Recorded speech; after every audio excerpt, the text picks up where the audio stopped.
Halo semuanya, selamat datang di tutorial Revit Aldo. Buat video kali ini gue bakal ngebahas tentang tahapan dari pemodelan curtain wall dengan studi kasus project seperti ini ya. Hasilnya, dan gue akan coba menyampaikan dari awal banget bikin view sampai ke perletakan pintu di akhirnya. Oke, jadi sebelum gue mulai, gue ingin menyampaikan bahwa silakan di like dan subscribe kanal ini jika kalian merasa ini membantu kalian agar bisa meningkatkan ratingnya sehingga bisa menjangkau lebih banyak BIM engineer maupun BIM modeler lainnya yang ingin mempelajari software Revit atau umumnya implementasi BIM. Oke, jadi langsung aja buat langkah yang pertama ya. Kita bisa mulai dengan persiapan view 3D-nya dulu seperti ini. Dengan cara kita buka project file yang baru. Kalian juga bisa ikutin juga sesuai dengan yang gua sampaikan. Caranya kita bisa pilih file, kemudian pilih project.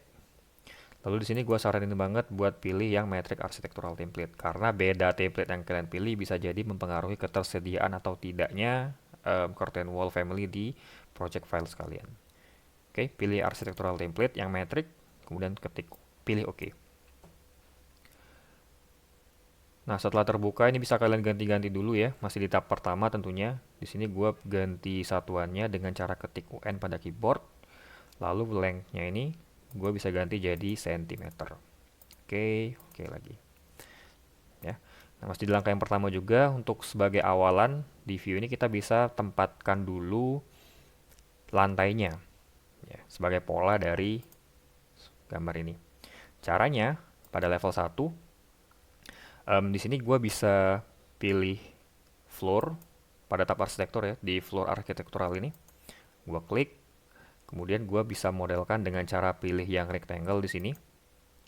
Kemudian gue bisa klik di sini ya, aren ke kanan bawah, dan sini misalkan gue buat aja ukurannya 700 kali 700. Ya, seperti ini. Escape, lalu hit finish edit mode. Oke.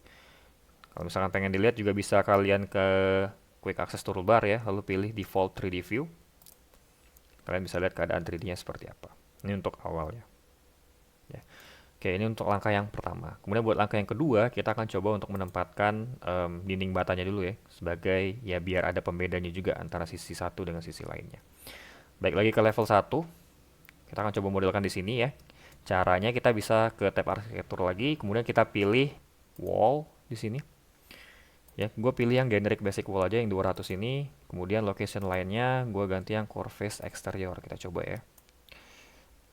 Dan oh ya ini diganti jadi level 2 agar ketinggian dari dindingnya sampai ke level 2 aja. Klik di sini, kalian ke atas, klik, kemudian klik lagi di kanannya seperti ini. Oke, saya tekan escape lagi dan bisa kita lihat di 3D-nya ya, tampilannya kurang lebih akan seperti ini. Kalau misalkan kalian pengen seperti yang di sini tampilannya, bisa kalian rubah bentukannya ke realistik. Oke, tampilannya akan seperti inilah untuk tahap yang kedua. Kemudian buat tahap yang ketiga, kita akan coba untuk menempatkan curtain wall. Ya. Cara untuk memodelkannya, kita balik lagi ke level 1 di sini, kemudian kita pakai yang wall. Jadi dari sini ya, bukan langsung ke bagian sini. Jadi wall arsitektural, kemudian kita perhatikan pada bagian propertiesnya. Nah, kita pilih yang curtain wall di sini. Oke, gua klik curtain wall, kemudian untuk cara masangnya ini gua pakai yang rectangle. Yang ini aja nggak apa-apa ding, yang line. Jadi caranya itu ya, gue pilih di sini, aren ke kanan seperti ini, lalu aren ke atas, sampaikan ke ujungnya. Endpointnya, klik lagi, kemudian kalian bisa tekan escape.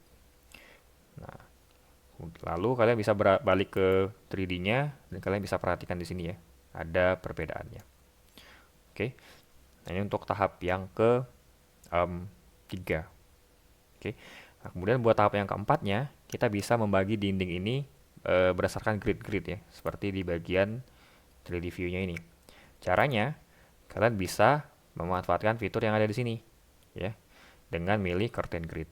Caranya kalian bisa klik aja curtain grid, kemudian kalian arahkan kursor kalian dengan membaginya. Misalkan di sini biar enak ya, gue bagi aja yang tengah-tengahnya gitu. 340 340, klik di sini, lalu ini gue bagi dua lagi. ya kan, 170 170. Di sini juga sama, 170 170. Oke. Nah, sementara buat yang bagian sini gue maksimalin dulu aja ya 200 misalkan. Seperti ini, lalu di sini gue cari tengahnya ya 240 240. Lalu ini gue bagi lagi 2. Seperti ini, dan ini juga gue bagi lagi 2. Oke. Nah, untuk pembagian curtain wall-nya secara vertikal. Kemudian secara horizontalnya kita bisa pilih lagi aja ya curtain grid di sini. Lalu di sini bisa kita taruh nih. Misalkan gua mau taruh dia di ketinggian 2,2. Sini juga sama di ketinggian 2,2 ya. Nah, ini untuk tahapan pembagian dinding dengan grid ya.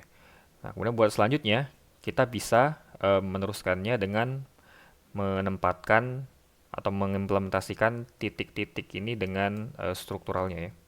Jadi ini baru garis-garis saja nih ya sifatnya. Nah, untuk mengubahnya kita bisa menggunakan fitur Boolean di sini. Ya, kita bisa menggunakan Boolean. Oke. Gua pilih di sini. Dan untuk bagian yang sikunya gue bisa pakai yang quad Boolean. Klik di sini. Ya, sementara buat yang lain-lainnya gue bisa pakai yang rectangular Boolean. Klik sini, sini, dan seterusnya. Bisa diulang-ulangin aja ya. Atasnya, bawahnya juga seperti ini, dan bisa gue ulangin terus. Nah, seperti ini untuk tahapan yang pembentukannya. Nah, kemudian buat tahapan yang terakhir, ya, kita bisa meletakkan pintunya. Ya. Untuk peletakan pintunya sendiri, ya kita bisa arahkan kursor kita ke bagian curtain wall. Kan misalkan gue asumsikan bakal naruhnya di sini. Gue taruh di sini, arahin kursornya ke sini, kemudian kalian tekan tab pada keyboard kalian, tab, tab lagi sampai ketemu atau muncul tampilan seperti ini. Nah, baru kalian klik pada bagian ini. Lalu pada bagian sini kalian bisa mengganti pintunya. Jika belum muncul seperti gue ya, kadang-kadang ada yang bisa langsung muncul, dan kalau misalkan kasusnya nggak langsung muncul, kalian bisa ke tab insert, lalu kalian load family dulu. Nah, pada bagian load family ini kalian load lah door yang kalian inginkan. Di sini gue pakai yang M-Door Curtain Wall Double Storefront seperti ini. Open. Nah, lalu bisa kita ulangi lagi ya. Arahkan kursor ke sini, tab seperti ini. Nah, kemudian ini bisa kita ganti propertiesnya sebagai M-Door Curtain Wall Double Storefront. Oke. Nah, tampilannya seperti ini kalau sudah terpasang pintunya. Dan kalau misalkan ini gagang pintunya belum terlihat ya, kalian bisa detailkan lagi tampilannya menjadi fine, maka dia akan langsung muncul. Setelah itu kalau misalkan ini kurang pas ya penempatannya, kalian bisa klik, kemudian kalian tekan delete pada keyboard kalian. Oke, nah itulah buat tahapan dari penyelesaian project ini ya untuk penempatan curtain wall dengan kasus atau studi kasus yang bisa dibilang sederhana. Nah, harapan gue bisa membantu kalian dalam referensi seputar penempatan dari curtain wall. Oke, sekian dulu video dari gue, dan silakan diberikan komentar kalau kalian ada pertanyaan ataupun kendala dalam menyelesaikan video ini. Dan sampai jumpa pada video yang selanjutnya. Bye bye.